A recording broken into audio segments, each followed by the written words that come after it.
লায়নের মতে ভারত হোয়াইটওয়াশ হবে।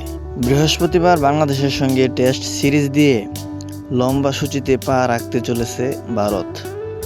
বাংলাদেশ সিরিজের পর ঘরের মাঠে নিউজিল্যান্ডের বিপক্ষে 3 ম্যাচের সিরিজ খেলবে টিম ইন্ডিয়া। তারপর মর্যাদার বোর্ডার গাভাস্কার ট্রফি। অজিদের সঙ্গে যে সিরিজে হোয়াইটওয়াশ হবে ভারত, বলছেন অস্ট্রেলিয়ার তারকা স্পিনার নাথান লায়ন। প্রতি 2 বছরে একবার করে হওয়া বোর্ডার গাভাস্কার ট্রফিতে সর্বশেষ 2014 থেকে 15 মৌসুমের পর জিততে পারেনি অস্ট্রেলিয়া।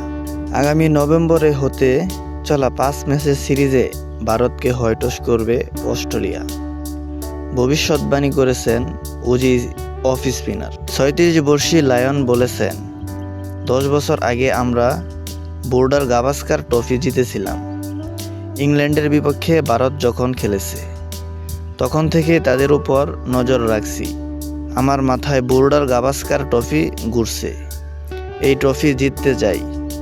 আমার মনে হয় অস্ট্রেলিয়া 5-0 ব্যবধানে জিতবে।